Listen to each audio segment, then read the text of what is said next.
Hello guys! Hello! Sagittarius! Welcome dito sa aking channel, Kapalaran 888. Alamin natin kung anong messages, vibration, gabay, energy para sa lahat ng Sagittarius friends natin na nanonood. At ay general reading, so pwede kang makaresonate. Gamitin mo ang iyong intuition sa panonood. Wow! Sagittarius.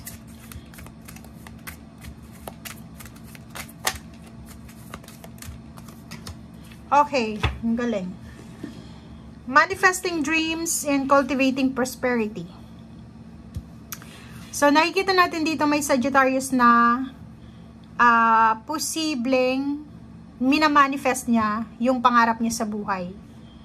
Kino-cultivate niya yung prosperity niya. So, parang tinatrabaho niya. Parang, ang nakikita natin dito is pag-ulan ng biyaya. Pag-ulan ng manifestation, victory and success. Blessings, parang ganun. Pagpapala. And sinasabi ng baraha mo dito na ano man daw itong minamanifest mo ay posibleng mapapasayo to. Ano man itong hinahangad mo, mapapasayo to. Ano man itong tinatrabaho mo ay makukuha mo. Okay, thank you.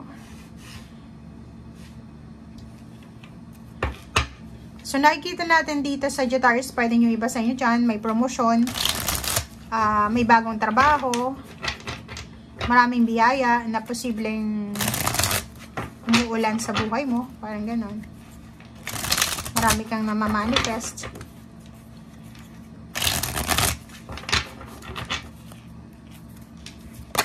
Oops, sorry.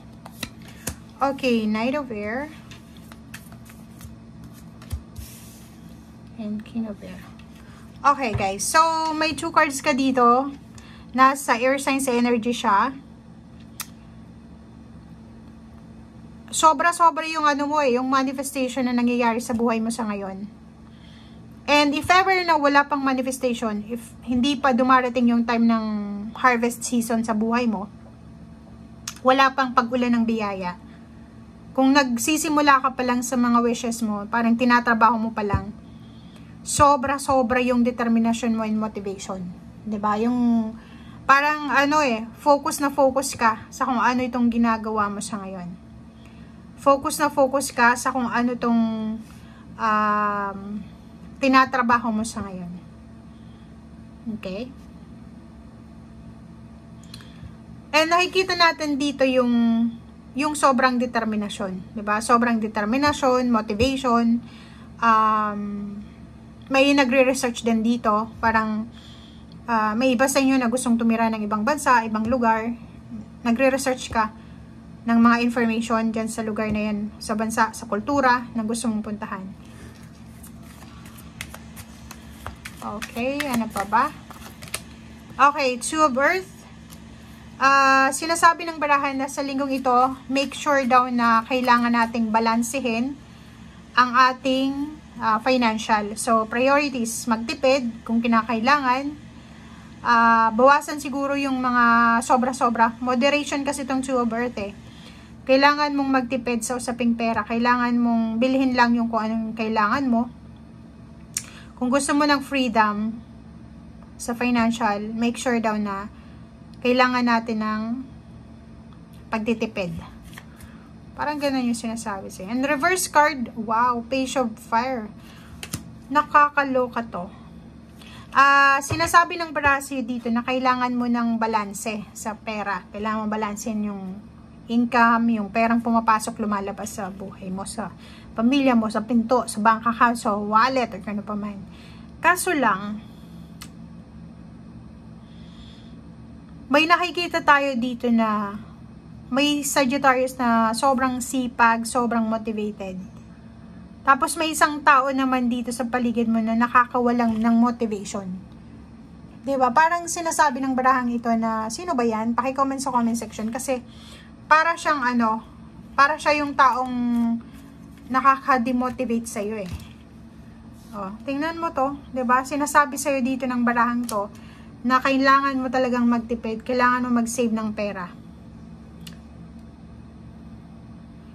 Nakakaloka to. Sinasabi ng baraha mo dito na make sure daw na sa linggong ito, kailangan mong maging determinado dyan sa pagtipid. Siguro bawasan, kung may bisyo ka, bisyo, sobrang pagkain, moderation, mga hilig, wants, parang ganon. Make sure na bawasan mo. And kailangan mo daw na kontrolin yung expenses mo. Kailangan mo kontrolin yung mga ginagawa mong mga hindi maganda, lalo na sa physical body mo. And iwasan mo din yung overthinking. Okay? May mga relationship na magbabalik, may mga ideas na magbabalik sa'yo, may mga pagbabago na posibleng darating sa'yo. Ang kailangan natin dito guys is, kasi nandiyan na yung focus kailangan mo ng determinasyon.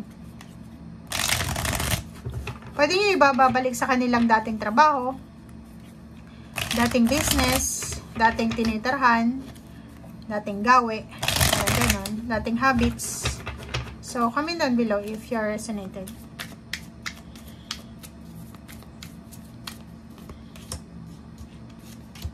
Okay. Nakikita ko sa'yo dito na kung babalik ka sa dati mong trabaho, ihanda mo ang sarili mo. Dahil alam mo naman na yung trabahong ginagawa mo dati ay sobrang nakakapagod. Sobrang magiging workaholic ka ulit.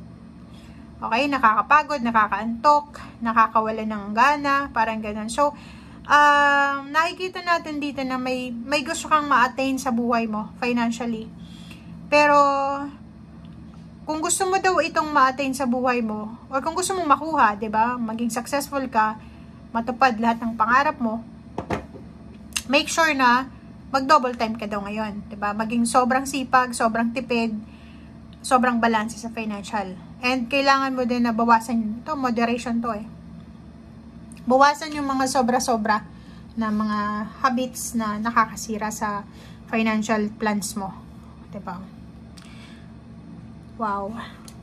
Focus ang kailangan mo sa linggong ito. Focus, excitement, passion, pagiging masipag. And huwag kang matakot. Be realistic. Nakikita ko sa'yo dito. Alam mo ba? Oh, dalawang page of swords na reverse. Alam mo ba yung nakikita natin dito? May nasa long distance na relationship ulit. Kasi dati to diba? Saan yun? Yung cups. The six of water. Diba? Yung parang nasa long distance relationship ka ulit, and then, hindi mo mapigilan yung overthinking. Hindi ka mapakali, hindi ka makatulog. Iniisip mo yung karelasyon mo, baka may iba na. Parang ganon. Nag-overthink, overanalyze, kaya lumabas dito yung yung the moon. Kasi ang dami-dami mong confusion sa buhay, ang dami mong unrealistic na goals, unrealistic na plans, na hindi mo masyadong nabibigyan ng focus. Kasi ang focus mo is kung paano mo makokontrol ang relationship mo. Parang ganun. Diba? Tingnan mo siya. Tapos naka-reverse ito.